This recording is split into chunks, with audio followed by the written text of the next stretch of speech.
आंतरिक परिपूर्णता।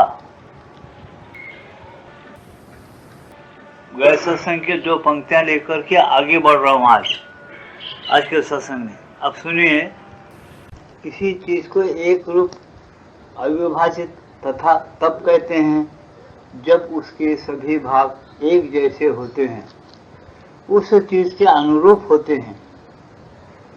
क्या कह रहे माता जी?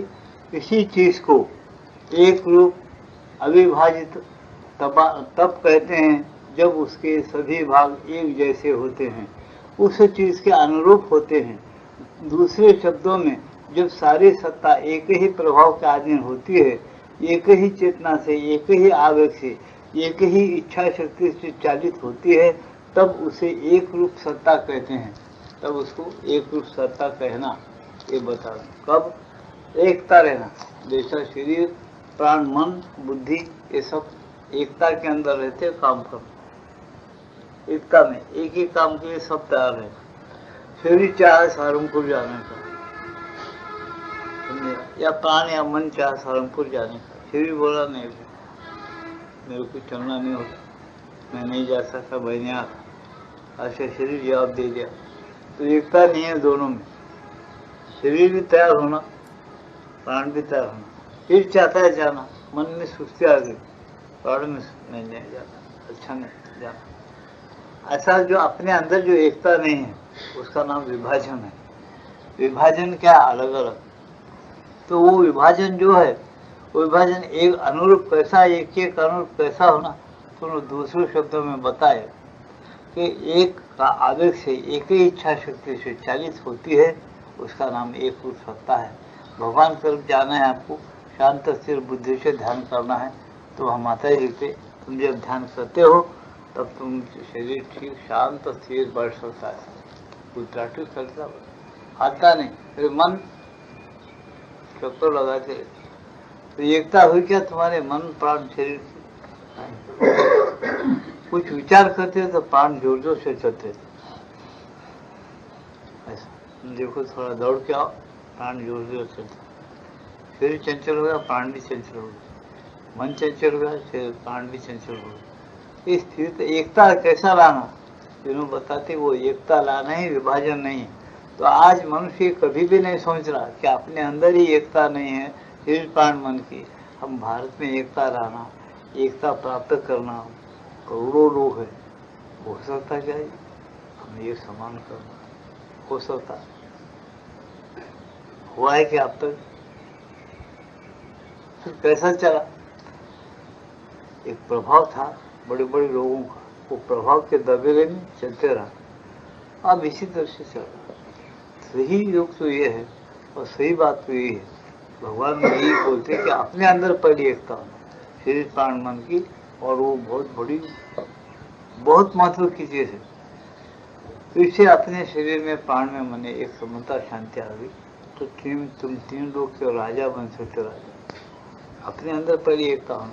हमारा मन एक चाहता, तो एक साथ कबीरदास जी से बोले, देखो भाई, माला तो कर में फिरे, जीव फिरे मुख माही, राम राम राम राम। जीव फिर माला कर में फिरे, मनवा फिरे दस दिशा, तो मनवा फिरे, मन 10 दिशा में हमेशा कल्पना करता रहता।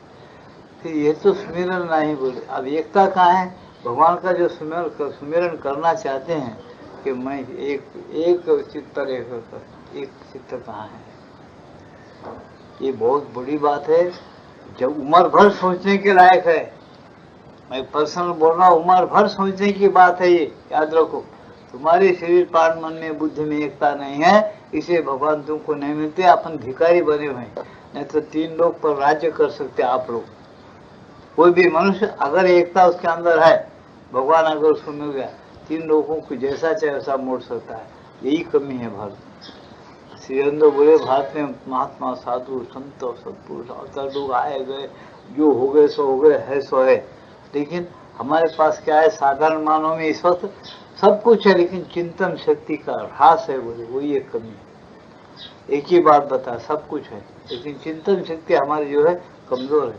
जैसा चिंतन करना, उस तरह से चिंतन करके हम जैसा ऊपर उठना चाहिए, नहीं उठे। इसीलिए क्या होता, हमारे अंदर ये जिद नहीं है स्थिर शांत भाव नहीं। ये भगवान भी क्या बताया गीता में, ईश्वर सर्वभूतेषु हृदयेषु अर्जुन तिष्ठति। ईश्वर कहाँ है अर्जुन? सबके सब भूतों के हृदय में है। ईश्वर सर्वभूतेषु, सर्वभूतेषु का क्या मतलब? पृथ्वी है एक भूत है शास्त्रों के शब्दों में, पानी है एक प्रकार का भूत है, हवा है एक प्रकार का भूत है, अग्नि है एक प्रकार का भूत है, समझे, आकाश एक प्रकार का भूत है।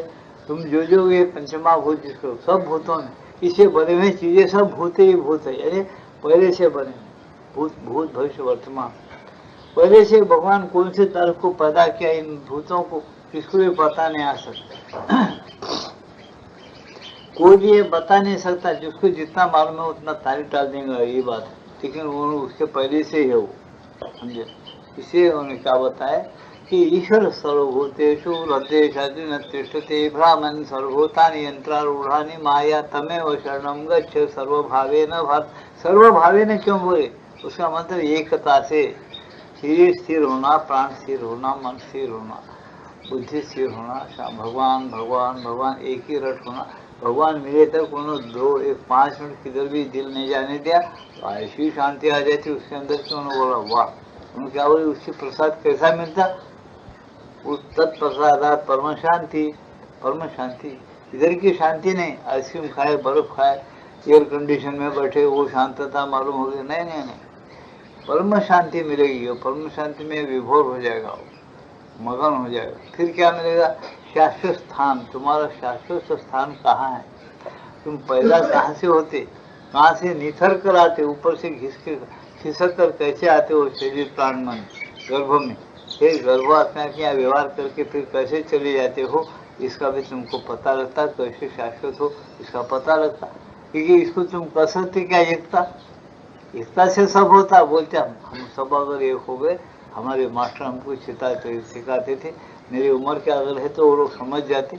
मुहिउद्दीन मास्टर बोल के मुसलमान साहब थे, उन्होंने बोलना, देखो बच्चे 10 लकड़ी एक जगह से और तोड़ने गए तो टूटता क्या, एक जगह जोड़ के तोड़ने गए तो नहीं टूटता। इससे एकता होना पड़ना, ये नजर देना। और एक एक लकड़ी तोड़ो, 50 लकड़ी भी तोड़ देता आदमी। छोटी छोटी लकड़ियाँ 10, 15 एक तोड़ने गए तो नहीं टूटेगा, एक एक लकड़ी तोड़ो टूट जाता। ऐसा नजर देते थे वो लोग, एकता में इतनी शक्ति। ऐसा जब ट्रेन उठता तो इसलिए ऐसे ये नजर है कि शरीर प्राण मन, उन्होंने राजकारण में समझाते थे कि एकता होना आदमी, इत्तेफाक यानी एकता होना। तो ये जैसे शरीर प्राण मन एक होगा और भगवान को पुकारने लगा, तो वहाँ बताए सर्वभावे न भाव तत्प्रसादात परम शांति। जब सर्वभाव से तुम शरण जाते हो तब पूरी एकाग्रता से भगवान को शरण जाते हो, उसके पास की जो परम शांति है तुम लूट लेते हो। तत्प्रसादात परम शांति स्थानम प्राप्त श्री शाश्वतम। आपको शाश्वत स्थान क्या है? मैं नहीं मरने वाला हूँ, मैं पैदा नहीं होने वाला हूँ, लेकिन एक खेल है, भगवान मुझे भेजता है, मैं खेल रहा हूँ, खेलते हुए मैं अमर हूँ। शरीर लेते हुए शरीर छोड़ते हुए मैं अमर हूँ। ये शरीर लेना छोड़ना भी मेरा अमर खेल है, ये शरीर छोड़ना और लेना भी मेरा अमर खेल है। ये प्रत्येक भारत का मनुष्य जान लेगा। कब? एकता आने पर। तुम्हारे अंदर एकता होना। ये सीटें बीटे छोड़े, भिखारी सीटें, ये आज है कल नहीं है, इसके लालच में मत जाओ कभी। वैसी भी सरकार आन दो, तुम्हारे पर कानून नाफिज होगा, वो कानून से तुमको चलना पड़ेगा। तुम्हारे टैक्सेस, तुम्हारी जो कुछ कठिनाइयाँ हैं, वो कोई सरकार माँ बाप नहीं निकालती नहीं, इतना याद रखो। कोई भी आन दो तीसरा रखा, तुमको मेहनत करना पड़ेगा, पैसा कमाना पड़ेगा, तुम्हारे बाद तुमको अच्छा ठीक ठाक करना पड़ेगा, होशियारी चलना पड़ेगा। गफलत करेंगे बराबर मार खाएंगे। ये बातें तो हर राज्य में हर युग में हुआ है, होते चलेगा वो। लेकिन अगर तुमको सही बात क्या है, मूल बात क्या है, हम क्या है, कैसा है, क्या करना चाहिए, हम कितनी हैसियत हमारी बड़ी है, हम नर की करने नर करे तो नारायण कैसा बन जाते, नारायण बनने बाद क्या मजा है, इस खेल में कैसा बार बार आना जाना कर सकते, या नहीं चाहते तो नहीं आ सकते, ये भी है। इसे उन्होंने बोले कि शक्ति किसमें? एकता में। इसे एकता बहुत बड़ी चीज है। एकता अगर होना है, एक शरीर प्राण मन एक हो जाओ, सब आलोचनाएं सब बातें मोह छोड़ दो, भगवान को भगवान को कहाँ भगवान रहता है, बता हृदय में भगवान रहता है, उधर जाओ, उधर अंदर चले जाओ, अंदर जाओ। कैसा जा सकते? इच्छा करो जा सकते हो, तुम इच्छा करो मुझे अंदर जाना है, अंदर जो चीज मेरी भरी है वहाँ जाना है। अंदर एक बहुत बड़ा सत्य है बोलते माता जी, उस सत्य के अतराफ तुम्हारी वृत्तियाँ हो जाना है, उसको सुनकर समझो बताते। ये बहुत मजेदार बात है और बहुत गहरी बात है और एक बहुत गूढ़ बात यानी गुह्य बात है, बहुत छुपी हुई बात वेदों में, शास्त्रों में और उपनिषदों में है। वो आज बाहर आ जा रहा है विज्ञान के जमाने में। पहले के गुरु 12-12 साल इस बात को बोलने के लिए करते थे, आज तुम्हारे सामने खुद ही खुद तुम्हारी प्राकृत भाषा में आ रहा है। ये संस्कृत में बड़े बड़े पंडित एक शब्द को 50 या 100 शब्द लगा करके बड़े मुलायमी से उसके सामने नजाकत से तुम्हारे सामने रखते थे। वो कोई आदमी उसको समझता था, कोई नहीं समझता था। भगवान वैसा नहीं रखे, चीजों माते तो और उसको सोपा कर दे यानी सहज बना दे, लेकिन हमको समझ में नहीं आ रहा, हम कोई भी नहीं कर सकते। क्यों? हम दुर्भाग्य हैं, मनुष्य जन्म लेते हुए हम भाग्यवान नहीं हैं। जो हमारे अंदर एकाग्रता हम नहीं ला सके, हम परतंत्र हो गए, हम टुकड़ों के एक गुलाम बन गए। कैसा? देखो ये आगे बता रहे माता जी, किसी चीज को एक रूप अविभाजित तब कहते हैं जब उसके सभी भाग एक जैसे होते हैं, उस चीज के अनुरूप होते हैं। दूसरे शब्दों में जब सारी सत्ता एक ही प्रभाव के अधीन होती है, एक ही चेतना से, एक ही आवेग से, एक ही इच्छा शक्ति से चालित होती है, तब उसे एक रूप सत्ता कहते हैं। एक ही इच्छा से, एक ही शक्ति से चालित होना, उसको एक रूप सत्ता कहना चाहिए। ठीक। साधारणतः मनुष्य बहुत प्रकार के टुकड़ों से बना होता है। क्या क्या बताया? साधारणतः मनुष्य कैसा होता? बहुत प्रकार के टुकड़ों से बना होता है, जो सभी असंबद्ध होते हैं, जो सभी असंबद्ध होती है। टुकड़ों से बना हुआ मनुष्य हो। क्या कैसा टुकड़ा बना? थोड़ा पृथ्वी का टुकड़ा, थोड़ा हवा का टुकड़ा, थोड़ा अग्नि का टुकड़ा, थोड़ा आकाश का टुकड़ा, ये सब तुम्हारे अंदर मिले हुए हैं। इससे बने हुए तुम ये टुकड़े हैं, और उसके अंदर से निकले वाली शक्तियाँ भी, ये सब शक्तियों से तुम बने हुए। साधारणतः मनुष्य बहुत प्रकार के टुकड़ों से बना होता है, जो सभी असंबद्ध होते हैं, जिनमें से प्रत्येक अपना अवसर आने पर अलग अलग क्षणों में सक्रिय होता है। हमारे अंदर की प्रत्येक चीज का अपना निजी स्वभाव और कार्यकलाप होता है। वह अपनी चरितार्थता चाहती है, लगभग एक स्वतंत्र व्यक्तित्व के रूप में कार्य करती है। सच पूछा जाए तो हम बहुतेरे व्यक्तित्वों से गठित हुए हैं। क्या बताया माता जी? ये सब कहने का मतलब ये है, हमारे अंदर बहुत प्रकार के बहुतेरे व्यक्तित्वों से, यानी बहुतेरे व्यक्तित्व यानी एक प्रकार के ख्वाहिशात, वो उससे हम गठित हो गए हैं। हम अलग अलग कैसे हैं?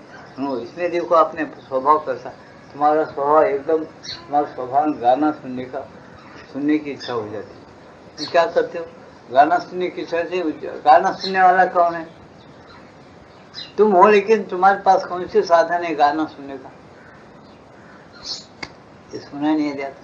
तो एक तुम्हारे शरीर को एक टुकड़ा जोड़ा गया जिससे तुम सुनते हो, वो एक व्यक्तित्व है तुम्हारा, जो काम है, जो तुम सुनते हो। मेरी बात को समझ रहे हो ना? अच्छे से समझो। तुम आंख से देखते हो, तुम्हारा एक व्यक्तित्व है। अगर आंख तुमको नहीं तो तुम नहीं देखो, समझे ना? तुम्हारे साथ अंदर तुम नहीं है क्या? वो है। इतने टुकड़ों से जुड़े। सुगंध और दुर्गंध तुमको जानना है, तुम थोड़ा सुगंधित फूल नदी को क्या सुगंध हो, हवा से ताल्लुक है। अब तुम स्पर्श भी नहीं किया उसको, लेकिन हवा उसको स्पर्श करती है। तुम्हारी जो ज्ञान शक्ति है उसको पहचान लेती है सुगंध है या सुगंध इसमें नहीं है, कोई भी गंध नहीं, ऐसा समझ लेते। इतने टुकड़ों से तुम बने हुए। इसके अलावा और डॉक्टरों को पूछो ना, बोलते तुम्हारे अंदर लड़ने की शक्तियाँ, तुम्हारे पास ब्लड प्रेशर भी है, तुम्हारे अंदर तो टीबी के भी परमाणु है, टीबी अच्छे होने की भी, कमजोर भी है। और डॉक्टरों को और बहुत बताते हो, तुम्हारे सब बीमारियाँ तुम्हारे अंदर है। एक डॉक्टर तुम पूछो, सब बीमारियाँ कब उठते? तुम्हारी शक्ति जैसा सा कमजोर हो जाते, तुम पूरे कमजोर होने के बाद तुम्हारे अंदर के पूरे बीमारियाँ ऊपर उठ जाती। क्यों उठ जाते? तुम कमजोर हो गए बोलो। और तुम्हारे अंदर तुम ताकत रख सके अच्छी तरह से लड़ने की। कुछ परमाणु है जो सूचित परमाणु वगैरह कहते हो लोग, उस भाषा में मुझे बोलने नहीं आता, लेकिन वो लड़ते रहते तो वो परमाणु खत्म कर देते, साफ कर देते। तो तुम आप सोच रहे हो इस पर से, तुम कितने टुकड़ों से बने हुए हैं, तुम्हारे अंदर क्या क्या कारखाना है, कैसा कैसा तुमको बनाया गया, क्या क्या चीजें हैं, कभी सोचे क्या इस बात को सोचो बोलता हूँ, समझे। इसलिए एकता क्या बताया उनके शरीर प्राण, एक मोटी बात बताए वेदों में कि शरीर प्राण मान ये भी एक टुकड़े हैं, पृथ्वी का टुकड़ा, हवा का टुकड़ा, अग्नि का टुकड़ा, ये पूरे टुकड़े से आकाश का टुकड़ा मिलकर तुम एक व्यक्ति बने। और उसके अंदर ख्वाहिशात जो अलग अलग है, तुम देखने की ख्वाहिश, सुनने की ख्वाहिश, सीखने की ख्वाहिश, स्पर्श करने की ख्वाहिश, कुछ तारीफ अगर किए तुम्हारी कोई तो वाह वाह बोलते तुम्हारा मन फूल जाता, बुद्धि फूल जाती, अंदर ही अंदर तुम खुशी को पाते। ये सब क्या है, ये सब तुम्हारा आत्मा इसमें बैठा है, जीवात्मा, उसने ये खेल कर रहा है, उसने पा रहा है सब, लेकिन पाते हुए उन्हें अलग है। जो अलग है उससे तुम उसके अंश होते हुए भी तुम इसके अंदर रहते हो, उसको नहीं छू रहे। वो इसके अंदर रहते हो अलग रह रहा, वो जिंदगी जी रहा भी और जिंदगी से अलग भी है। वो कौन? तुम्हारा जीवात्मा, जो मुख्य भाग है। ये समझ में आने के लिए ऐसा बोलना पड़ता है, लेकिन उसी का एक भाग है तुम्हारा आत्मा, और आत्मा का भाग तुम्हारा मन प्राण शरीर है। उसको तुम अच्छी तरह से अध्ययन करो और ऐसे आध्यात्मिक पुस्तकें पढ़ो, सत्संग करो, रोजाना 5-10 मिनट उसको दो समझने के लिए, एकाग्र हो जाओ समझने के लिए। तो तुम्हारा ईश्वर तुम्हारे पास हृदय में है, उसको तुम जान सकते हो। उसका राय क्या है, वो क्या कहता है, क्या सुनना चाहिए, क्या करना चाहिए, क्या नहीं करना चाहिए, इस बात को तुम खुद जान लेते हो। ऐसी एकता तुम प्राप्त करने के बाद तुम्हारी की राय देने के लिए दूसरी की जरूरत नहीं। तुम कुछ ज्ञान पाना चाहते हो तुम्हारे से आगे बढ़े हुए लोगों को, तो तुम मिलो जुलो, ज्ञान पालो। लेकिन इस साधना में, इस मामले में, इस साधना में, इस मार्ग पर जब तुम सोचते हो, आज कल की सरकार सोचती है हम सबको समान करिए, हाँ ये मामले में सब समान हो जाएंगे। तुम पैसे टके के बारे में सोचेंगे और ये बोलेंगे कि मैं सबसे समान नहीं हो जाएंगे। एक छोटा बच्चा है, बात करने नहीं आता, एक बड़ा आदमी है 90 साल, वो दोनों समान है क्या?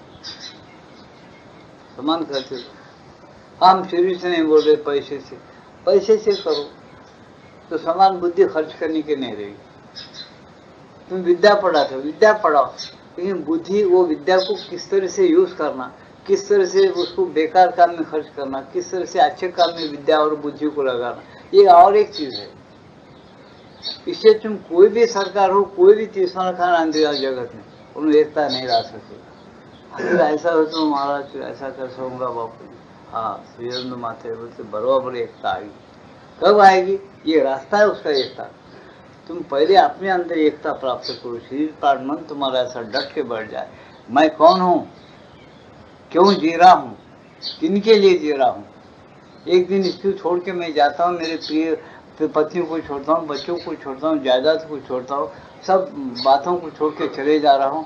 कौन है जो इसमें से जाता है, और कौन है जो इसमें रहता कई साल और बाद में फेंक दे के चले जाता और बोलता भी नहीं। वो है कौन, उसका मेरा कुछ नाता है कि नहीं, इस पर कभी सोचने को तुमको टाइम मिला है? तुम्हारे को और तुम्हारी सरकार को इसको शिक्षण में लाए हैं कोई आज तक? पहले के लोग लाए थे, हमारे ऋषि मुनि लोग, और वो बराबर वो लोग आगे बढ़े और भारत को मजा चक्कर के छोड़े। आज जिसका डंका तुम अमेरिकन चीना बिना चाहते, वो लोग नाक पकड़ के झुलाए एक जमाने में उन लोगों। ऐसे थे हमारे पास वीर बहादुर महात्मा लोग, बड़े बड़े ऋषि मुनिया, नाक पकड़ के झुलाए। ये तो क्या है, तो मामूली बातें बोल रहा हूँ मैं तुमको। देवताओं का आह्वान कर करके देवताओं से काम लेके छोड़े वो लोग, क्योंकि उनके पास एकता थी, जो उनके अंदर मजबूती थी। वहां तक रसोई लगाए और ऐसी शक्तियां खींचे, वो देवताओं को भी यहाँ काम लेके छोड़ो। आज तुम्हारा पास कोई दम नहीं है, तुम जड़ता की बुद्धि से सोच रहे, साइंस बढ़ रहा है जड़ता की बुद्धि से, वो जड़ता के अंदर समझ नहीं है। आज इसको बंद हो जाओ तो बंद नहीं हो, और लाइट आओ तो आएंगे। वो समझ को अपने ज्ञान की जो शक्ति है वो अपने हाथ में लिए थे वो लोग, देखकर ऐसे शक्तियों पर काम किया। किस साइंस वाले ने आज तक दीवार चलाया? खाली भाषण किया उन्होंने, वहाँ कोई लोह चुंबक नहीं लगाया ज्ञानेश्वर महाराज, कुछ मेडिसिन नहीं लिए, कुछ प्रकार की कीमिया वगैरह लेकर नहीं बोले। दीवार को बोले चांगदेव महाराज आ रहे, तुम चलो ना, बोले चलना शुरू कर दिया दीवार।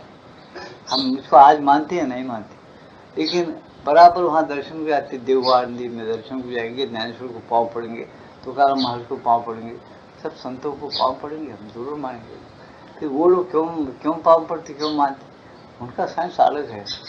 लेकिन तुम्हारा साइंस से भी ज़्यादा है, तुम्हारा साइंस को जानकर भी आगे बढ़ गए। वो बोले कि इससे फायदा नहीं, तुम्हारे अंदर प्रेम होना, प्रेम बहुत बड़ी चीज़ है। तुमको कुछ भी अगर लायकी दी गई, कुछ भी तुम्हारे हाथ में हुकूमत दे दी गई और तुम्हारी दुर्बुद्धि चली नहीं गई, दुर्बुद्धि अगर वैसी की वैसी रही, तो तुम पूरी दुनिया को अपने अहंकार के कारण गारत कर दोगे, अमन नहीं करोगे, गारत कर दोगे, ये याद रखोगे। इसलिए भगवान ने अपनी जो गूढ़ विद्या, जिसको गुह्य विद्या बोलते, वो सभी को अभी तक नहीं देते। श्री माता श्री अरविंदो को कोई देर नहीं था तुम लोगों को विद्या बांट देना।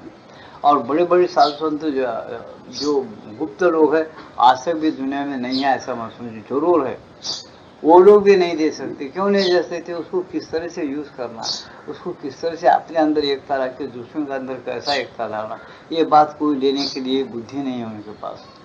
फिर कैसे कीड़े मकोड़ों के जैसे दिखते उनको, तीन बच्चों के जैसे छोटे छोटे, इनको देने के बाद अपना भी सत्यानाश कर देंगे, दूसरों का भी सत्यानाश कर देंगे ये लोग, इनको देना नहीं। इनकी जो विद्या बुद्धि, भौतिक विद्या बुद्धि से जो बढ़ने दो, देखा जाएगा आगे, आगे देखा जाएगा और देखा जाएगा आगे। ऐसा ढकेलते चले जा रहे बड़े बड़े महात्मा लोग, उनके पास कुछ कम नहीं है, तुम्हारे से ज्यादा विद्या बुद्धि उनके पास सब कुछ है, लेकिन नहीं देते वो। तो हम कैसा यूज करते उनको मालूम है। हमको देने के बाद हम क्या, छुरा अगर बच्चे के हाथ में दिए, वो क्या करेगा? या तो बचपना से दूसरा बच्चा मिलते उसको लड़के मार डालेगा, नहीं तो अपना हाथ पांव काट देगा। दोनों तरीके का नुकसान ही है। तो माँ बाप छुरा देखेंगे उसके बच्चे के हाथ में, झट छीन लेंगे और ये बोल देंगे कि भाई नहीं, उसके हाथ से नहीं देना, बाप बोलेगा माँ छीनेगी। तो इस तरीके से तीव्र ज्ञान और तीव्र शक्तियाँ जो है भारत में जरूर है, उपासनाएं सब है। तुमको क्यों नहीं बोलते हो लोग, तुम उसको यूज नहीं कर सकते। क्यों? हमारी बुद्धि में कमजोरियां हैं, दुष्ट बुद्धियां है। जैसी बुद्धि रहना वैसा बुद्धि नहीं है। हम कल्याण में लगाने के कारण बिल्कुल लड़े झगड़े में उसको लगा देंगे, खलास कर देंगे। आज ही तुम नजर उदाहरण देख लीजिए, ये बम्स वगैरह सब बना रहे, लेकिन कैसा यूज कर रहे उसको, कहाँ यूज कर रहे। आज पूरा हिंदुस्तान का या बर्बाद होता दुनिया का समझ के भी कौन कर, सद्दाम हुसैन क्या नाम है उसका, उसने आग लगा दिया कि नहीं वो तेल को वगैरह, अभी तक नहीं बुझा बोलते, कुछ थोड़ा बुझाया, कंट्रोल में आया बोलते। ऐसी चीजों को तुम बिल्कुल दुनिया साफ करने को भूल जाते कि नहीं?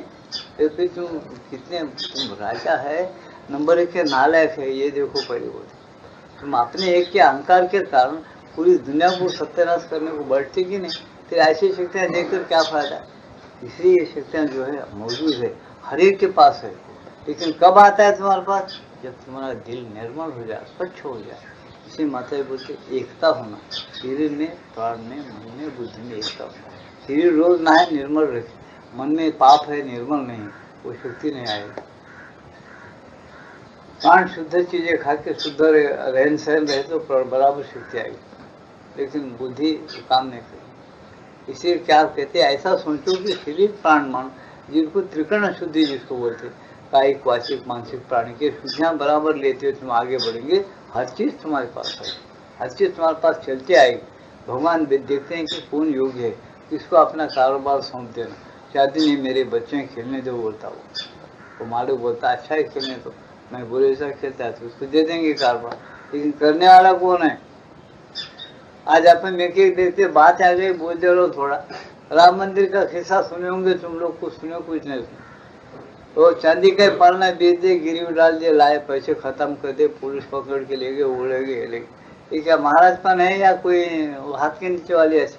कोई भी क्या होगा, लेकिन निभा रहे क्या उसको, ये सोचो तो सच। ये पहले सोचो कि बड़े बड़े संस्थान हो, बड़े बड़े कारखाने निकले हुए, वहाँ पर क्या गफले चल रहे, सच्चाई है क्या?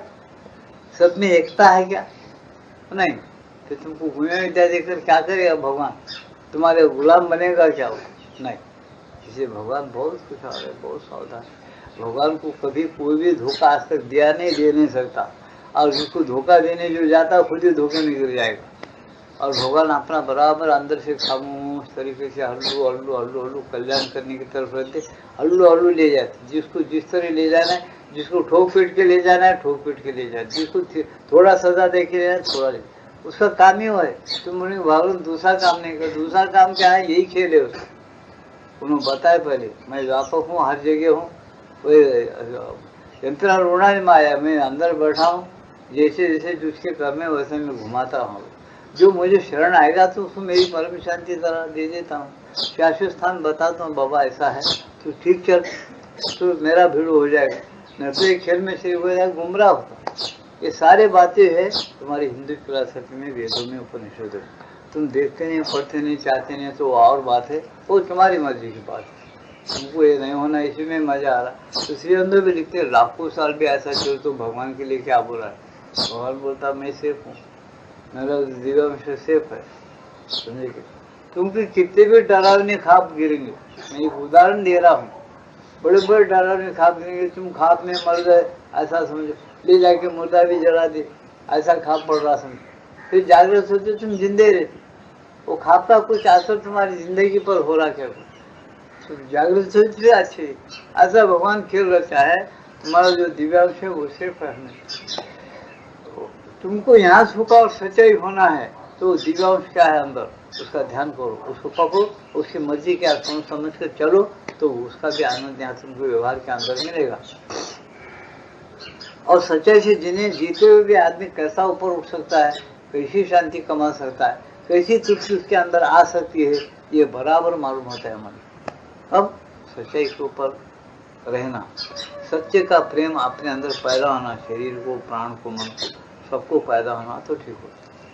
तुम लोग ऐसा बोलेंगे शरीर तैयार नहीं है, प्राण तैयार नहीं, मन तैयार नहीं, ऐसा क्या है, ये सब क्या है, सब बोलते। बड़े बड़े नजीर लोग, तुम बड़े बड़े नजीरों को भूल जाते हो, पढ़ते हो लेकिन भूल जाते हो। ये सोचो थोड़ा, कुछ लोग अगर रामकृष्ण परमहंस की पुस्तकें पढ़े हैं, उनके ग्रंथ पढ़े हैं, तो उनसे मैं ये पूछता हूँ, रामकृष्ण परमहंस को परीक्षा देने के लिए विवेकानंद हो या और कोई शिष्य था उनका, उनके बिस्तर के नीचे 1 रुपया डाल दिया था, ये 2-4 रुपये, और बोले महाराज पैसे को तो छूटे नहीं, देखेंगे इनका क्या होता। तो उनके शरीर तैयारी का मैं बता रहा हूँ, वो बिस्तर पर बिस्तर डाल दिया रुपयों पर, 2-4 रुपये थे, बिस्तर डाल के उनको सोना है, तो उनके शरीर में एक प्रकार की गड़बड़ होने लगी, रात को नींद नहीं आती। उन्हें कोई भी दक्षिणा तो वहाँ रखो और दूसरों को जला दो, दान करो, धर्म करो, फल लाओ, फूल लाओ, नैवेद्य बताओ, प्रसाद बांटो, प्रसाद अपने हाथ से दे दो, पैसा कभी भी नहीं चाहिए। खाना कोई दिया, खाना खा लेना, या आश्रम में कोई चला तो चलने दो, जैसा चला माँ की मर्जी हो। तो उनका शरीर तैयार हो गया था पैसा नहीं छूने के लिए, समझे क्या नहीं। यहाँ तो उनकी प्रैक्टिस हो गई थी, उनकी किताबें पढ़ के देखो कि उनका शरीर कैसा तैयार हो गया था। हमारा शरीर तैयार नहीं है, प्राण नहीं है, मन नहीं है, बुद्धि नहीं है, हम खाली विद्या सीखिए, भौतिक विद्या सीखे। हम ये बोलते कि भगवान अगर है तो सोचो भाई, मेरे को पहलवा ना मिले कुछ, माला भी घुसो को नहीं आना, बापू अच्छा नहीं आना, बिल्कुल नहीं आना घुसो। हमें बात पूछो उल्टी पलटी, आपको सुधरा तो जवाब दो, नहीं सुधरा तो हमको कुछ नहीं मालूम आता। आप हमारे बापू जी हो, मैं हूँ तुम्हारे बापू जी, पूछो सवाल। पूछा वो पूछ रहा बापू जी तुम बोलते भगवान हर जगह है, ऐसा एक भी स्थल नहीं है, ऐसे एक भी जगह नहीं है, ऐसे थोड़ी भी जगह नहीं है जहाँ भगवान नहीं। तो अपने रोम रोम में है, अंदर है, बाहर है, सब तरफ है, अपने मन में है, प्राणों में है, बुद्धि में है, सब जगह है। इतना रहने के बाद भी उसका स्पर्श आपने को क्यों नहीं होना, बोलो। हर अवस्था में भगवान आपके पास है, भरा हुआ है, फिर ऐसा कर है जो चीज हमेशा है उसका तो आपने को होना। बोला बरोबर है, बिल्कुल सच्ची बात है, वहाँ बोलना बहुत सही। मेरा जवाब सुनते वो सुनता हूँ, जवाब क्या ऐसा होना। अपने को भगवान बोलते टच होना, भगवान का हमेशा टच होना, बगैर चाहे भी टच होना। मैं बोला वो बिल्कुल सही है, वो मूल बात है जो वेदों में शास्त्रों में कहा गया, अंदर है, बाहर है, रोम रोम में है, चौतरफ है। ये क्या, पृथ्वी पैदा नहीं होने के पेशर भगवान ही थे और कुछ नहीं था। जवाब दिया मैं, पृथ्वी पैदा होने के पेशर भगवान ही था और कुछ नहीं था। जो कुछ बना उनके अंदर से बना, और किन में बना, उन्हीं में बना। इसलिए भगवान उसके अंदर है, भगवान के अंदर ये सब सृष्टि है। ऐसा रहने पर भी ऐसा खेल, ये खेल करना है भगवान को बोल के भगवान मुद्दाम खेल किया। क्यों, एक गम्मत बोल, तुम बोलेंगे खेल ऐसा कर, कुछ खेल करना भगवान मैं तुमको पूछता हूँ, तुमको खाने को है, पीने को है, सब है, ठीक हो, कर रहे, सब करो, आपको पूछता हूँ, बोलो भगवान को क्यों कर? ये सवाल करना तो अमर्यादा है, लेकिन जरा तर्क भी करो मेरे लिहाज से। तुमको नौकरी है, खाने पीने को है, बाल बच्चे हैं, सब है, धंधा है, सब। तुम कभी कुछ के पत्ते खेलते क्या नहीं? हो, खेलते हम। क्या को खेलते? टाइम बार के लिए। फिर भगवान तुमको टाइम बार 100 साल का दिए, 100 साल के बाद मर जाते आप, उसमें भी टाइम बार करना चाहते ना? टाइम नहीं जा रहा बोल के खेलना चाहते, सिनेमा जाते, टीवी देखते, मटका खेलते, गम्मत को जुआबाजी खेलते, कुछ भी करते, गाना सुनते, गाना बजाते, सब करते ना भाई। तुमको जैसा उसी का वो स्वभाव है, उसका अंश तुम है, तुम करते। वो तो हमेशा रहने वाला। उन्हें बोलता है एक साथ सब जगह रह के क्या है, एक खेल करना।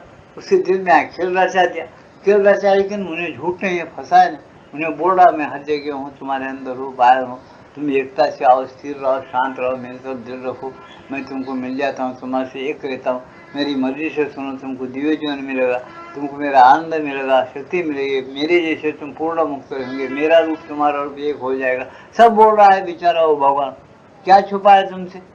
वेदों में है, मेरे जैसे हो जाते, छुपा है क्या कुछ? फिर भगवान नहीं कर खेल बनाए, नहीं कौन बोलते, बरबर बनाए। तुम्हारा बच्चा है, तुम्हारे बच्चों को जरूर तुमको अच्छा मानो, धन्यवाद, उसको भी अच्छा नहीं मानता, लेकिन तुम नहीं बोल, तुम बोलते बोलते, अरे उधर मत जाओ बोलते, उधर हाँ बोलते, पैर डालता, गिर के तुम उठे तो कि गिर जाता हो, एक उंगली टूट जाती, अरे नको बोलते हो, नहीं सुनाना, अरे बोल के उसको उठा लेते, कुछ करते करते, दवा पानी लगाते, ठीक करते। यही खेल भगवान का है। बोलो तुम जैसा चाहने के बाद से वो गिर जाता है, तो तुम भी ऐसे करते। भगवान सब बनाया, उसके तुम अंश हो। उन्हें इशारा दिया, महात्मा लोगों को भेज देता है, भक्तों को भेज देता है, वेद लिख के रखे, शास्त्र तैयार है, सब बातें समझाने के बाद उन्होंने खुद अवतार लेके आके समझाता, पद्धतियाँ बताता, अपन भी नहीं सुनते, आपने भी ऐसा जरूर पहुँचता। ये उसका खेल है, ये दुखों का खेल नहीं होना भाई, सुख होना हो तो उसके खेल बराबर, उसके कानून क्या है, उसके शास्त्र पद्धतियाँ क्या है, वैसा जाओ, महात्मा लोगों के हिसाब से तुम चलो, बराबर तुमको सुख ही सुख है। बच्चा जब तुम्हारे लाइन पे आ जाता है, विद्या बुद्धि सीख लेता, आपके अनुसार वो आगे बढ़ना शुरू कर देता, तो उसको सुख ही सुख रहता है, दुख रहता है वो भी कमाना शुरू करता, वो भी तुम्हारे जैसा स्कूटर मोटर सब ले सकता, वो भी स्वतंत्र बन जाता है। कब? जब तुम्हारे जैसा इल्म लियाकत पढ़ लिया, होशियार होगा, अच्छा सीख लिया, तो ये बात होती। और तुम्हारे से लिखा पढ़ा नहीं, कुछ नहीं सीखा, मुद्दू निकल गया, तो अरे भाई कौन सा क्या करना, मेरा बेटा ऐसा, मेरा तकदीर खोटा है, चलो शक्कर की दुकान में कहीं भी कंट्रोल में रख दो, नहीं तो शॉप में रख दो, कहीं भी रख दो, रख देते आप, किसी कारखाने में कहीं हो, फिर उसके ऊपर प्रेम तो रहता है आपका, प्रेम नहीं जाता ऐसा। अब क्या करना, सब नहीं आए, अपना ही बचा है ना। बोल यही खेल भगवान का, याद रखो। बोल उसको कुछ नहीं, तुमको सुख दुख होता, उन्हें रचा जरूर, नहीं रचा ऐसा नहीं, इसीलिए उसको नहीं बोलना। बोले मीरा भाई बताए कैसा बोल, मेरे भाई को सब मालूम होगा। अब मेरा भाई का अपन रिकॉर्ड सुनते, वैसे मेरा दिल भगवान के हो गए पूरे, और बोले भगवान कोके तुम कर दिए काले, बगले को रंग दिया उजाला, बगला में बेटा पुकारना नहीं, मट्टी नहीं, अच्छा खा लेता जाके, उसको ऐसा स्त्री के कपड़े मार दिया, ऐसा चमकदार रंग दे दिए बगले को, और कोकिल को काली कर दिया। तो कैसे आलू मीठा पुकारती, उसको काला रंग दे दिया, और इतना बड़ा महासागर बनाया, मीठा बनाया तो कितना अच्छा रहता था, हमको मालूम था, लेकिन वो खारा बना दिया। तो मैं कैसे कहूँ मुरारी, कोकिल को रंग दिया काला, बगले को रंग दिया उजाला, और सागर कर दी खारी, मैं कैसे कहूँ मुरारी। ये बात जो बोलते गीता, मर्यादा रखिए भगवान। भगवान बोले भगवान हम कैसा कहना तुमको, तुम्हारा खेल है, तुम स्वतंत्र है, जैसा चाहे बनाओ, लेकिन हमको मत छोड़ो, हम तुम्हारे से एक रहना चाहते, तुम्हारे से एक रह के खेलने में बहुत मजा आनंद है, और मुक्ति उसी में है जो एक रह के खेलता है। यही बात माता जी बताया कि हम टुकड़ों से बने हुए हैं, इसीलिए हम क्या करना, हर टुकड़ा तुमको इधर उधर खींचता, उसमें तुम एकता लाए तो तुम भारत को जीत ले सकते। इतना याद रखो, एकता पहले अपने अंदर लाओ, संतों का रास्ता ये है, पहले अपने अंदर शरीर प्राण मन बराबर एक रहे, भगवान को रिझाए, एक होते रहे, तुम बाहर भी देखो, बाहर का अपना मन अपने को नहीं सुन रहा, दूसरों का अगर बोले, वो आदमी बोले ऐसा नहीं सुनता, जिससे बहुत मुश्किल है। कैसा तुम बोलो व्यवहार करो, तुम्हारा मन जब तक कि तुम्हारे मन के तुम प्रभु नहीं बनते, दूसरे के मन के प्रभु कैसे बन सकते? सुनो, बोलो, सोचो तो सही। इसे माता बोलते हैं सोचते चलो, ये राज्य ऐसा चला है पहले के लोग, आपके लोगों को समझ में नहीं आता। समझ में नहीं आने से ऐसा दुख और सुख का खेल ज्यादा बढ़ गया। बढ़ने तो भगवान को कुछ आपत्ति नहीं। उन्होंने बोलते कि ठीक है, जो हो रहा तो अच्छा है।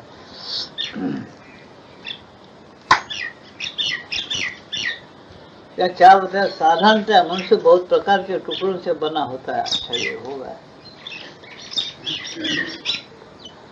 हम बहुतेरे व्यक्तित्वों से गठित हुए हैं। हम बहुत प्रकार के व्यक्तित्वों से गठित, यानी इतने प्रकार के वृत्तियां हमारे अंदर है, उसके व्यक्तित्व बोले माता। जैसा मैं स्वप्न का उदाहरण दिया, स्वप्न में सब कुछ होता है, लेकिन जागृति में आते आपके अवचार सब गलत होगा। क्यों? एक टुकड़ा है तुम्हारे भाग का, तुम्हारी चेतना का स्वप्न भी एक टुकड़ा है, वो तुमको गलत मालूम हो कुछ हो, वो एक होने के बाद तुम यहाँ आते हो, जागृति में आते हो तो कुछ भी नहीं। इसी तरह से एक खेल है, जिसको समझ कर तुम होशियार से चलो। ये पृथक व्यक्तित्व एक दूसरे के विषय में सचेतन नहीं होते। ये पृथक व्यक्तित्व जो है अलग है, ये सचेतन नहीं होते। हमारे अंदर ही कैसे गड़बड़ है कि हम जागृत नहीं होते, ये कह रहे माता जी। ये पृथक व्यक्तित्व एक दूसरे के विषय में सचेतन नहीं होते। इनमें से प्रत्येक स्वतंत्र रूप से कार्य करता है, और अपने निजी रास्ते से चलता है। ये एक साथ रहते तो है, पर एक दूसरे के साथ न तो मिलते जुलते हैं, न संयुक्त होते हैं। इस तुम्हारे शरीर में सब कुछ है, गड़बड़ उठतियाँ व्यक्तित्व वगैरह, लेकिन एक साथ ये मिलते भी नहीं और न संयुक्त होते, लेकिन अलग अलग रहते, तुमको गड़बड़ में डालते। कैसा? अभी तुमको पढ़ के बता रहा हूँ, मेरा जबान काम कर रहा, तुमको पढ़ के बता रहा हूँ। एक व्यक्ति है, दूसरा व्यक्ति मेरे अंदर क्या कर रहा है, इस बातों को समझो। दूसरा व्यक्ति सोचा, अरे इधर एक पुकार रहा कुछ और इधर पुकार रहा, इधर पुकार से कोई उसका आवाज अलग है, इधर जो पुकारता है उसका आवाज अलग है। ये तो चिड़िया का है, आप सोचो तो मालूम हो रहा, इधर है जो कोकिला कभी कभी पुकार रही है। ये इतने बातें मेरे अंदर दो व्यक्तित्व कैसे है, पढ़ रहा हूँ तुमको बोल रहा हूँ, इधर भी जा रहा है मेरा दिल, तो ये है क्या रे मेरे अंदर? तो तुम्हारे अंदर भी ऐसे ही है, समझे? इसे माता जी बोलते हैं हमारे अंदर जो व्यक्तित्व है, एक टुकड़े के कई टुकड़ों से हम बने हुए, वो एक टुकड़ा एक जगह करो, कैसा एकाग्र हो जाए, हमारा दिल किधर नहीं जाना। इसके लिए अभ्यास करना, शिक्षण होना। शिक्षण के बगैर कुछ नहीं सीखता आदमी। और आदमी बोलता शिक्षण क्या होना, शिक्षण नहीं तो कैसा खेल बोल दो, शिक्षण होना। तुम खेल करना चाहते कुछ भी, खेल में हॉकी खेलने को नहीं आता, सीखना पड़ता कि नहीं? स्पीड खेलने नहीं आता, सीखना पड़ता है। पैदा होते अपन खाने को नहीं आता, खाने को सिखाना पड़ता है कि नहीं? खाने को सिखाना, पीने को सिखाना, चलने को सिखाना, थोड़ा थोड़ा उसको सिखाना पड़ता है। ये भी अभ्यास करते करते तुम मूल रूप में आप कौन हो, क्या करना चाहिए, किधर आए, हमको कैसा जिंदगी जीना, ये राज मालूम होता। यही तुम्हारे हिंदू का धर्म और फिलॉसफी है। ये धर्म ये प्राप्त करने के लिए तुम्हारे पास अनेक प्रकार के शास्त्र हुए, योग हुए, बड़े बड़े लोग आए, ऋषि मुनिया है, और बड़े बड़े महात्मा संत साधु अवतार पुरुष आके यही बात बोलते रहते कि भाई तुम पहले अपने आप को समझो और चलो, तो बहुत अच्छा रहेगा। और एक दूसरे के साथ न मिलते हैं, ये व्यक्तित्व न संयुक्त होते हैं, ये एक ही शरीर में विद्यमान रहते हैं, बस वही इनका परस्पर संबंध है। एक शरीर में रहते, यही इसका परस्पर संबंध इतना ही है। बोलते उसे एकरूपता नहीं कहते। अब ऐसा परस्पर संबंध तो नहीं, इसको एकरूपता कहते क्या? नहीं कहते। यह तो विविधता या विजातीयता कहा जाता है। ये कैसे हमारे अंदर इतने वृत्तियां रहे ना, एक सजातीय वृत्ति नहीं, एक अलग अलग वृत्तियां है और अलग अलग हमारी बुद्धि फिरते रहती है। इसे हम एकाग्र होने के पहले सीखे।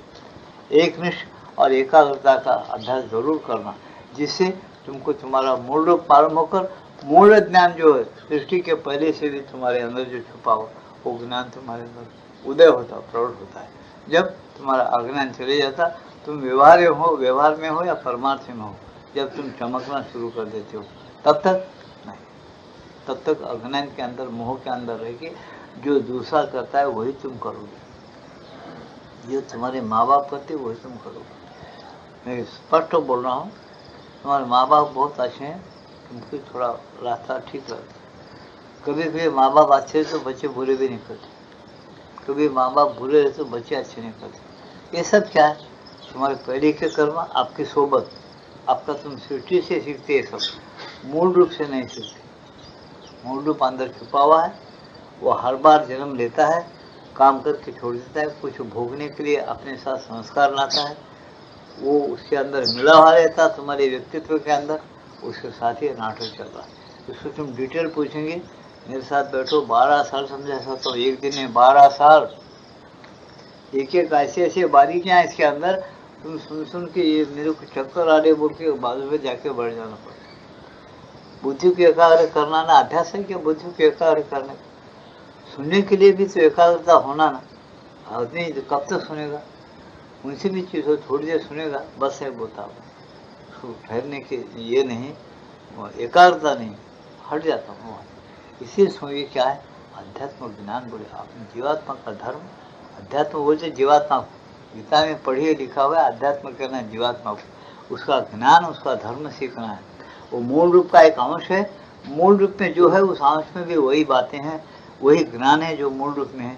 वो ज्ञान तुमको इसी तुम्हारे बुद्धि प्राण मन को मिलता है, उसको लेकर चलते चलते तुम्हारे जो अनेक व्यक्तित्व है वो एकता में आ जाते।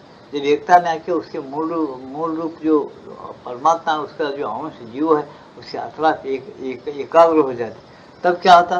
तुम्हारा स्वतंत्र जीवन बनता अलग ही, जब मजेदार जीवन बनता, उसका नाम हम डिवाइन लाइफ बोलते, दिव्य जीवन बनता है। तो यहाँ बता रहे कि ऐसा ऐसा है। तो ये अगर ये ऐसा नहीं हुआ तो तुम समझो कि वो विजातीयता है तुम्हारे अंदर, विविधता है, एकता नहीं है। तो एकता नहीं है, विजातीयता है, विजातीयता और एकता नहीं रहकर तुम कोई काम करेंगे तो काम बराबर पूरा होगा क्या? नहीं, गलतियाँ देंगे। क्यों गलतियाँ क्यों रहेंगे? तुम ज़्यादा समझो, कोई छोटी बात नहीं पूछ। कानून में हमेशा तब्दीली आती क्या नहीं, कर्मी माता की नहीं। आज एक कानून है, एक 2 साल के बाद और एक कानून है, उसने थोड़ी तब्दील कर दी। ऐसा क्यों हो रहा? शिवेंदु को पूछा था कानून में ऐसा क्यों हो रहा? आज एक कानून निकाले, उसका वो ऐसा नहीं ऐसा ऐसा तब्दील हो जाता। क्यों हो जाता? वो अपन बोलते वो ऐसा है वैसा, इसलिए ऐसा होगा। तो शिवेंदु बोलते ऐसा वैसा कुछ भी नहीं। जैसा जैसा आदमी का विकास होता है, बुद्धि विकसित होती है, वो आत्मा विकास कराता है, वैसा उन्हें होशियार बन जाता। कानून से भी पार सोचता, कानून के अंदर नहीं मिलना और वो कुछ अच्छा ही काम करना या बुरा भी काम करो, कानून के अंदर नहीं सपटते अच्छा काम कर सकता। कुछ कानून ऐसे अच्छे काम को रोकता है, कुछ कानून में ऐसे गड़बड़ है बुरे काम को रोकता है। बहरहाल उसमें सुख दुख मिला हुआ है, कानून को ईश्वर से ईश्वरता से आया हुआ नहीं है, तो उससे परे भी बुद्धि चली जाती है मानव की। क्यों? कानून पढ़ता, कानून के साथ चलता, चल के उसकी बुद्धि में कुछ होशियारी आ जाती, विकसित हो जाता, या संकट है तो क्या करना, गलतियाँ करके गलतियों से मुक्त कैसा हो जाना। अब तुम देखो ना मुकदमेबाजी में क्या होता, झूठ का सही, सही का झूठ, बहस में गड़बड़ पैदा होती। कानून का अर्थ एक का एक समझा देता हूँ, वो जज को पटा देता हूँ, मान लेता, यस बोलता, फिर वो था, फिर अरे ऐसा करते इसमें गुंजाइश ऐसा बहस करने के मिला, इसी उसको ऐसा तब्दील करो, उसको कर देते तब्दील। ये क्यों हो रहा है ऐसा? मनुष्य की बुद्धि विकसित हो रही है, आगे बढ़ रही ज़्यादा। आगे बढ़ने से वो क्या होता है, उसमें तब्दीली करना पड़ता। वो जब मनुष्य कानून छोड़ के आगे बढ़ते हुए आगे नहीं गए, जैसा कानून के अंदर अमन फैलाने के लिए इसको अटका देना, बल्कि उन्होंने सोच के कानून बना रहे और उसके अंदर निकालते कुछ कितना निकालते हुए, फिर वीरेंद्र बोलते, फिर उसकी बुद्धि उसको भी लांग कर चली गई, तो और एक तब्दीली उसके अंदर आना पड़ता, आता ही है। ये कब तक आता हुआ? तो जब तक उन्हें मूल रूप को नहीं पा लेता, जब तक मूल रूप को पाके, जब तक आत्मा को पा लेता है, जब वहाँ सब बात, वहाँ उसको एकदम मालूम होता कि ऐसा चलने से ठीक है, ऐसा चलने से बहुत बड़ा नुकसान है, ये ना अपना कल्याण है ना दूसरों का कल्याण है, इसे अपन ये रास्ते से जाना। अब वो खुश हो जाता, समझे ना? इसलिए हम बोलते आत्मज्ञान के बिना क्या है, सब बेकार है। आत्मा का ज्ञान पहले होना, आत्मा कौन है, परमात्मा कौन है, ये शरीर प्राण मन क्यों दिया गया है, ये इतना बड़ा खेल किसलिए रचेगा, इतना अवडम्बर क्यों? अपन ये कभी भी नहीं सोचते। अपने बाल बच्चों के अपन बंगले बनाते, कारखाने बनाते, बड़े बड़े दुकान बनाते, हाँ, बड़े बड़े कारोबार तैयार कर लेते, ये नहीं सोचते कि ये जो मालिक बनाया सूर्य चंद्र नवग्रह तारे बड़े बड़े ये झाड़ पहाड़ वनस्पति अनेक प्रकार के बनाए, ये किस लिए बनाया, उन्होंने क्यों बनाया होगा। अपन नहीं सोचते कि वो हमारे लिए बनाया, वो मालिक हमारे अंदर है, इसको पूरा कैसा यूज करना ये ज्ञान सब उसके पास है। उसके पास से अपन शिक्षण लेना, वो अपना गुरु और माँ बाप वही सच्चा है, वही अपने को दे सकता, दूसरा गुरु कुछ नहीं देता। यह अपने को मालूम होता है, कभी मालूम होते हुए भी अपन क्या करते, उतना बड़ा ज्ञान वो मालिक एकदम नहीं देता, इसे अपन थोड़ा थोड़ा सीखते सीखते बाद में उधर जाएंगे, वो भी ठीक है। उधर जाने की हिम्मत नहीं, एकता नहीं, तो वो भी ठीक ही है। तो यार कहने का सारांश क्या हो गया कि तुम्हारे अंदर पहले एकता लाओ, एकाग्रता लाओ, तुमको सही रास्ता मिलेगा। काय का? एकता का, शांति का और भगवान का और मुक्ति का, ऐश्वर्य का, सब रास्ते एक नहीं। आज तुम्हारे अंदर एकता और स्थिर शांत बुद्धि और कुबुद्धि छोड़कर निर्मल बुद्धि जब तक नहीं होती, तब तक हम कभी किसको सुखी नहीं देख सकते, ना हम सुखी हो सकते।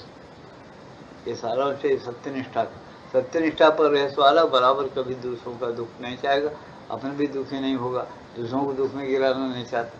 तब तक अब ये है सो अच्छा ही है, जो चल रहा सो ठीक है। फिर क्या करेंगे, कुछ तो वक्तिया होना ना, फिर क्या करेंगे, वक्तिया तो कुछ होना ही पड़ता, समझे ये बात। अधिक किसको झट मार लगा, पहले क्या कर, वो डॉक्टर पहले उठा के दवाखाने ले जाओ बोलते, बाद में सोचते कौन सा इंजेक्शन देना, क्या देना, कैसा मार लगा, क्या देना, पहले इलाज कर, हाँ फिर बाद में सब बातें शुरू होती। इसी तरह से पहले सोचना कि हमारा इलाज सही कहाँ है अंदर।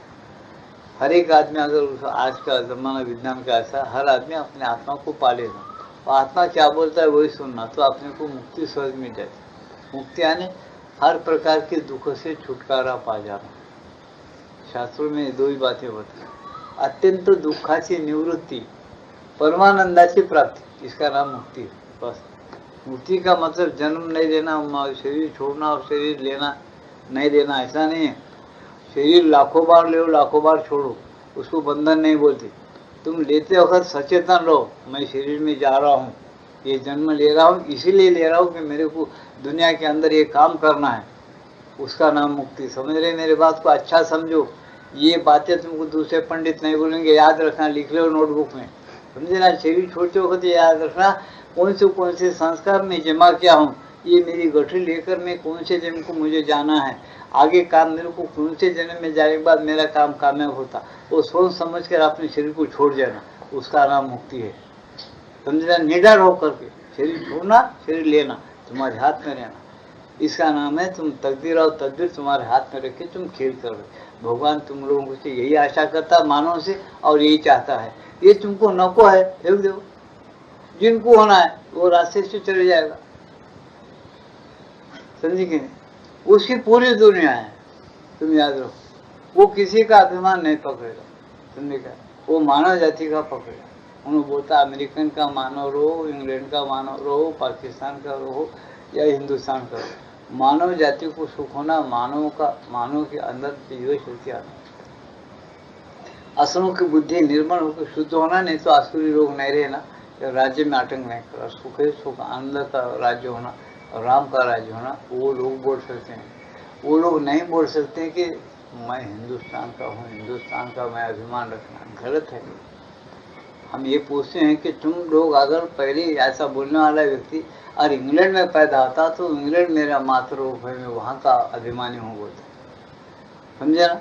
हिंदुस्तान में वो है आदमी दूसरे जन्म में हिंदुस्तान में अगर जन्म लिया किसी कारण, तो हिंदुस्तान मेरी मातृभूमि है बोलता। आखिर तुम्हारी मातृभूमि कौन है, माता जी पूछो कौन है तुम्हारी मातृभूमि, इसी माता जी बोलते नहीं, इसे माता बोले ऐसा नहीं, मानव के लिए मैं काम करने के लिए आई हूँ। और इसलिए माता जी बोलते देखो, मैं नागरिकता, दो नागरिकता है, फ्रांस की मैं होते हुए भी मैं भारत की भी हूँ, मैं भारत को और फ्रांस को एक साथ देकर मानव जाति को ऊपर उठा सकती हूँ। क्या बात है माता की, कितने बुद्धि को सब पटा की, कितना अच्छा बात की। कोई लीडर नहीं सोचता इसके ऊपर, कोई बात नहीं कर सकता, कोई अपील नहीं। हम बहुत गफलत में रहते, वो लोगों का किधर निशाना है, पूरी जाति को सुख करना चाहते, उनको कोई दुख दे सकता, उनका कोई जन्म बंद कर सकता, वो जन्म क्यों नहीं लेना। ऐसे लोग नहीं लेने से कहाँ ज्ञान प्राप्त करेंगे अपन साधारण लोग। मुंह में फंसे लोगों को उद्धार कहाँ मिलेगा, कौन देगा उद्धार। वैसे लोग जन्म लिए तो तुमको पूरा पूर्ण ज्ञान मिल सकता है और अपने ऊपर कुछ अवतार लेते हो ना, अपने सांस के द्वारा कई चीज़ों को अच्छा करके चली जाती है, जो अपने को अपनी बुद्धि समझ भी नहीं सकती, मान भी नहीं सकती, उसको देख भी नहीं सकती, इतना अच्छा करके चली जाती। अपन बच्चों के जैसा जिंदगी जीते रहे बस, जो अज्ञान में जिंदगी जीते थे, लेकिन उनके बदौलत हमको क्या मिलते हैं, बहुत सुख मिलता है। और कितने खून खराबे होने का उन्होंने वो बहुत कुछ बंद करके थोड़ा रखे थे, उसको अपना इतना हो गया खून, इतना जो गाँव डूब गया बोलते। थोड़ा महाप्रलय होने का उन्होंने थोड़ा नाखून, हमारी उंगलियां चल जाए कि नाखून पे निकाल देते, नाखून उड़ गया उसका, वही अपन ने से।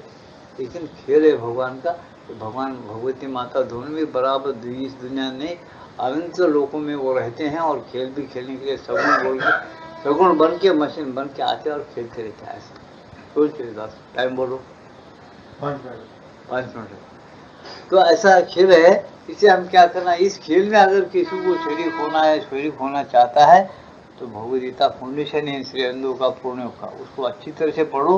उन्होंने भी लिखेंगे गीता, वो भी पढ़ो, तेलुगु में है, मराठी में है, हिंदी में है, सब भाषाओं में होगा, और इंग्लिश में तो है ही है, उसको पढ़ के चलो। ये नहीं होना दुख का ही होना, बड़े मजे में करते जाओ, दुखों के रास्ते मैं बताता हूँ, मालूम नहीं तो रोज पीना, मांस मच्छी खाना, दूसरों के मसाला लूट लेना, जिसको देखे उसको खून करते चले जाना, बहुत जिंदगी आमा बढ़ जाती है घट जाती है मालूम हो जाता है। पूरे झूठी चढ़ना, झूठ बहुत अच्छा है ना, ऐसा करके जो पूरे झूठ कामा करना, जब नतीजा जल्दी निकल जाता। वो जिंदा कितना देर रहता देखो तो सही, इधर से निकलती करके देखो, कुछ पहले निकलते कोई औरत मन लगती, उसको प्यार लो, 2-4 थप्पड़ लगाओ, उसके पास ऊपर कुछ है तो छीन लो। हाँ, तुम हिंदुस्तान के, हम हिंदुस्तान के, हमारा है तुम्हारे ऊपर का बोलो, उसको क्या मेरे पूछो, वो भी रास्ता बताता, कोई दूसरा मिला उसको भी ठोको, फिर ऐसा करते जाओ, कितनी देर में मर जाते देखो तो, झूठ चढ़ के तो देखो, पूरा झूठ चढ़ो तो नतीजा निकल जाता, पूरा सच चढ़ के देखो जीते कि नहीं। इसलिए श्री अरविंदो माता बोलते, देखो पूरा सच चलने से आदमी नंगा हो जाएगा, गरीब बन जाएगा, लेकिन जिंदगी जिएगा, लोग सब उसके पाँव पड़ेंगे, प्रभु आप देवता है, बोले किसी को नहीं छेड़छाड़ करे, वो से उतना उपकार करे, ठीक रहे, अच्छा रहे, तो जिंदगी कुछ दिन रहेगी। और ऐसा करने से, गुंडागर्दी करने से क्या होता, 1-2-3 घंटे के अंदर यहाँ करते करते गए तो किधर भी कौन से गली में जब भी खत्म कर देते, नहीं दीवाना होगा रे, सबको मार रहा, काट रहा, पीट रहा, लूट ले रहा, किसके धोता छीन ले रहा, किसके साड़ा छीन ले रहा, हवड़ा बोल के जब भी खत्म करेंगे। क्यों, तुमको जल्दी दौलतमंद बनना है। और कब जी रहे तुम, बात सुनो मेरी, थोड़ा झूठ मिला रहे, झूठ के अंदर सच मिला रहे थोड़ा, वो सच मिला के एक पॉलिसी से बताने का, बोलने का, चलने का, बताने से अपने को जिंदगी अपन जी रहे। सत्य को अगर नहीं मिलाएंगे तो 1-2 घंटे 3 घंटे में मर जाएंगे आज। ऐसा परीक्षा देखो रे माता, सत्य झूठ का और सत्य का, पूरा झूठ चढ़ के देखो, बचाता क्या झूठ, कोई भी आदमी उसको सच मानता क्या, पूरा सच चढ़ के देखो, बराबर जिंदा रहे, मारेंगे नहीं कुछ, सच चलो, जितना तुमको तुम्हारे हाथ तक है सच चलो, जिंदा रहेगा, मरेगा, पूरा झूठ चढ़ा मर जाएगा। और 3 घंटे उन्हें क्या करता है, थोड़ा सत्य को चढ़ा, डरता उन्होंने, झूठ से डर के थोड़ा सत्य मिला, इससे जिंदा रहेगा। तो सारांश क्या, सत्य निष्ठा पर आज बात भूल गई। दिल को सत्य निष्ठा जब रहता आदमी के अंदर, तो भगवान उसके अंदर आ जाते और प्राप्त हो जाते उसको, और वो प्राप्त करने में जो मजा और जो मुक्ति और भक्ति है और किसी में नहीं। इसलिए हमारे पास बड़े बड़े संस्थाएं निकाले गए, कोशिश किए गए, ये बड़े बड़े मंदिर क्यों निकाले, ऐसे लोग तैयार करने के लिए, बड़े बड़े आश्रम क्यों निकाले, ऐसे लोग तैयार करने के लिए, भगवान से एक होकर उनकी मर्जी जानकर चलने के लिए। बड़े बड़े ऐसे सत्संग क्यों चलता, ऐसे लोग तैयार होने के लिए चल रहा है। लेकिन कोई तैयार होने को तैयार नहीं है, करने वाला भी नहीं करता। उन्हें करा अगर उन्हें कुछ पढ़ते रहे तो करना, बाकी जानते कुछ तो भी बोलते। मैं श्री अरविंदो की बात अभी 5 ही मिनट है, थोड़ी ये बात बोल के बंद कर। श्री अरविंदो के बारे में बड़े बड़े लोगों को कुछ देखो, श्री अरविंदो अपने जीव का त्याग करे, घरदार का त्याग करे, ऐसे कामयाब हुए, मूर्ख नहीं। इंग्लैंड में उनको भूखे प्यासे रह के इलम पड़े, फिर योग में रहे, राजकारण में भी रहे, फिर योग साधना में गए। और ऐसा कितने बड़े महात्मा हैं, उनके पास क्या कम है, ऐसे भगवान का साक्षात्कार कर ले, फिर आपने को सबक देने के लिए उन्होंने बड़ो 5,000 लोगों के लिए थी, इतना आश्रम बनाए, कैसा बनाए होंगे, क्या उनके छोर थे वो। एक बड़े आदमी बहुत हंसे, मैं नाम नहीं बोलता, उनके आकर्षण से। वो बड़े आदमी बोले उनकी माँ पागल थी, उनमें था उन प्यार नहीं मिला माँ का। बाप बोला इन्हें बच्चों को नहीं संभाल से इंग्लैंड भेज दो पढ़ने। उनको तो कुतर के देखे, भेज दी। वहाँ भूखे प्यासे मरे। बाप भी जरा ऐसे हावला था, दान धर्म करता था, बच्चों को कभी भेजना कभी नहीं भेजना। बच्चे बेचारे क्या करते, भूखे मर के लोग पढ़ लिए। अब क्या करते, ऐसा हुआ। ऐसा फिर क्या हुआ, फिर आगे ऐसे पागल बच्चे होके राजकारण में आए। राजकारण में आती इधर जरा बोलबाला हुआ, उनको इसका बताए, बोलबाला हुआ उनको। फिर क्या बताया वो, तो उनको डर बताए, फांसी देने का होगा। डर पता, खून खराबी में उनको इंग्लैंड वाले पकड़ लिए। जब उन्होंने देखे किधर भी नहीं सुन रहा, चलो आप अब योग साधना में घुस जाना अच्छा है, ये जमाना अच्छा नहीं। बोल योग साधना में गए, कैसे योगी कहते तपस्वी साहब। उन्होंने रास्ता निकालो कहाँ है, हनुमान जयंती का आता, बड़े बड़े लोगों का कैलेंडर में नाम आता, सब में आता, इनका क्या नाम आता क्या? बोले श्री अंदू का जन्मदिन 15 बोल के आ रहा क्या? कहीं भी नहीं आ रहा। फिर क्या है, कुछ भी नहीं। लोग जिसको वाह बोलते उसको भजना बोलते। कैसी बुद्धि और तर्क बुद्धि रहती, देखिए ऐसा। इसलिए छुपे हुए लोग। और आपने किसी ऋषि मुनि का नाम याद नहीं है तो क्या दुनिया में नहीं हुआ हो? और कोई अच्छा काम किए उसके निशानात है तो क्या दुनिया में बाद में नहीं हुआ? ये तो कुबुद्धि तर्क बुद्धि वाले भी है। मेरा बोलने का मतलब है अपन पहले शांति एकाग्रता जाना। बहरहाल किधर से भी हो, किसी से हो, कहीं भी हो, अपना आत्मा का जीवात्मा का ज्ञान प्राप्त करना। बराबर जीवात्मा के साथ क्या धर्म है, उस धर्म के अनुसार जिंदगी बिताना ही मनुष्य का कर्तव्य है। अगर वो किया आदमी मुक्त भी है, उसके जन्म सफल है, वो बड़े मजे में हर जन्म उसका सफल होगा, अच्छा जिएगा। आज का सत्संग समाप्त है, सत्यनिष्ठा के ऊपर बातचीत की गई। आज के ये समाप्त है सत्संग। रिकॉर्ड बजेगा, भजन में ध्यान लगाओ। भजन सुनने के बाद प्रसाद वितरण होगा। प्रसाद देने के बाद शांति के साथ घरों को जा सकते हैं। जितना हो सके भगवान के अंदर लग जाओ, नहीं हो तो छोड़ दो, नहीं भाया तो छोड़ दो, भगवान की मर्जी। भगवान को कोई आपत्ति नहीं अपन नहीं भजने से, वो तो प्रेम ऐसा ही करता है, लेकिन थोड़ा फर्क रहता है। लायक बच्चे पर और सुन के अच्छा जीने के वाले बच्चे पर और पूरा मुद्दा और अडानी के साथ चलने वाले बच्चे पर माँ का प्रेम होता है। लेकिन उससे फर्क क्या होता है तो तुम लोग समझ जाओ, बाल बच्चे वाले सब थोड़ा समझ जाओ, उसके ऊपर क्या प्रेम होता है, इसके ऊपर क्या होता, फर्क क्या होता, समझ जाओ। ऐसा कृष्णाय वासुदेवाय परमात्मा का